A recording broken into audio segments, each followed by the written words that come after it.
Sir सबसे पहले तो स्वागत करेंगे, क्या नाम हुआ आपका? मेरा नाम जोगेश कुमार गुप्ता हुआ और मैं खबर गांव तक के सभी दर्शकों का हार्दिक अभिनंदन और स्वागत वंदन करता हूं। और सिंबल एक बहुत मायने रखता है। यहाँ जो है कि लेडीज पर्स चुनाव चिन्ह है आप लोगों का, वीआईपी पार्टी का, और बहुत सारे लोग हैं जो लालटेन को जानते हैं।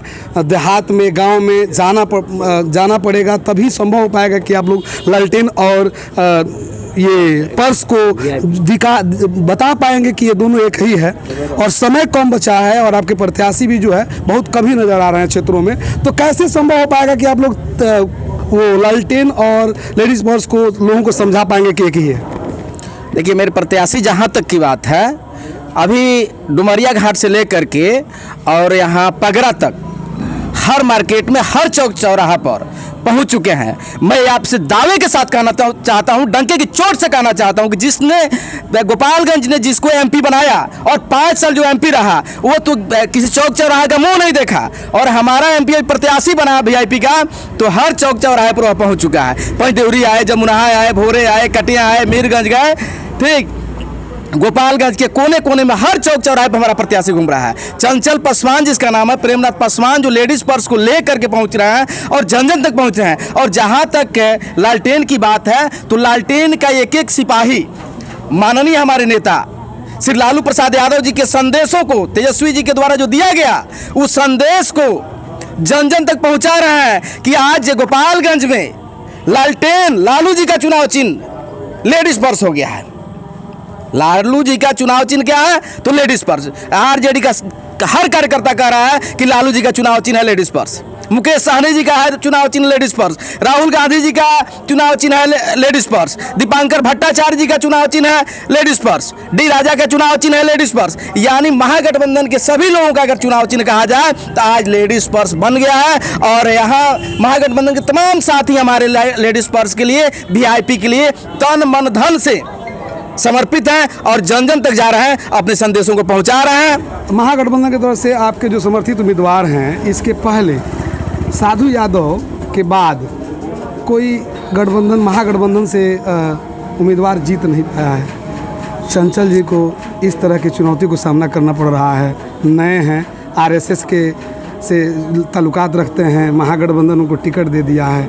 आप तजुर्बेवान हैं, कैसे सामना करेंगे, वो कैसे जीतेंगे चुनाव? तो सबसे पहले आपने कहा कि वो चंचल जी आरएसएस के कैडर हैं।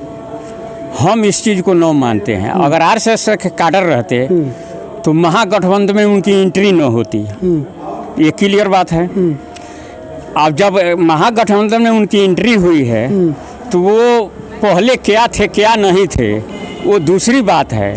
अब नई बात, नई इबारत, ये चीज़ लिखी जानी चाह रही है यहाँ की जनता कि जो नया कैंडिडेट महागठबंधन से आया है, जिसका नाम है प्रेमनाथ चंचल, नाम उसका जो चीज़ है वो चीज़ उसके व्यवहार में भी है। वो हर जन जन से मिलने में उसको कोई तकलीफ़ न होती है। वो सभी बड़े बूढ़ों का सम्मान करता है। और आप जानते हैं कि गोपालगंज की धरती नम्रता की धरती है और वीर बांकुड़ों की धरती है।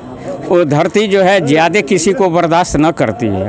वो ऐसे लोगों की ही चाहत को वो खोजती है और उनको आशीर्वाद देती है, प्रेम देती है। लेकिन साधु यादव से इतना लोग डर गए कि अभी महागठबंधन की तरफ लोगों का सोच ही नहीं है। कैसे आप लोग सोच को बदलेंगे?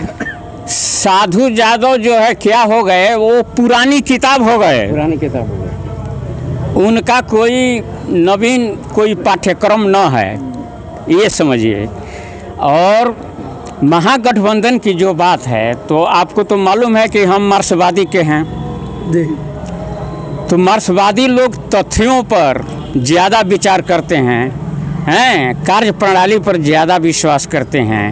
वो उठपटांग चीज़ और हवा वाली बातों पर वो लोग ध्यान न देते हैं। हम लोग जो है सार्थक बातों पर ध्यान देते हैं, सार्थक कार्यक्रम का सपोर्ट करते हैं। तो महागठबंधन का जो कार्यक्रम है वो जनता के हित में है, किसान के हित में है, मजदूर के हित में है, महिलाओं के हित में है, बेरोजगार युवाओं के हित में है, छात्रों के हित में है। क्या उम्मीद है गोपालगंज जनता से? हम लोग जैसा देखते हैं जनता में, तो दृश्य से और अदृश्य से दोनों तरीके से देखते हैं, तो जनता में उत्साह है कि इस बार एक नया नवीन जोश के साथ एक उम्मीदवार आया है और महागठबंधन से आया है, उसको बहुमत किया जाए। जी, हमारे बीच एक युवा नेता हैं और युवाओं के हाथ में जो है कि देश का भविष्य है, और इसी क्रम में सबसे पहले तो आपका स्वागत करेंगे। क्या हालचाल है? जी बहुत बढ़िया। बदलाव होना है गोपालगंज जी में? बिल्कुल होगा, दिख रहा है, एकदम दिख रहा है। इस बार गोपालगंज की जनता एक इतिहास रचने जा रही है। गोपालगंज नहीं, लमसम हमको लगता है कि पूरे बिहार में सबसे युवा कैंडिडेट हैं हमारे प्रेमनाथ चंचल उर्फ चंचल पासवान, और वो भारी मोहब्बत से जीतेंगे। कितना लगभग, कितना मत से जीतेंगे लगभग? अरे मतलब मानिए 4 लाख से ऊपर से वोट से जीतेंगे। वाह भाई, 4 लाख वोट से जीतने का जो है कि ये लोग दावा कर रहे हैं। अब तो समय बताएगा, 4 जून को समझ में आएगा। आइए, 4 जून को आपका देश का संविधान पर जो खतरा है वो भी खत्म होगा, और आप लोग का जो प्रेस की जो आज़ादी जो छीन ली गई है वो भी आप लोग को मिल जाएगी।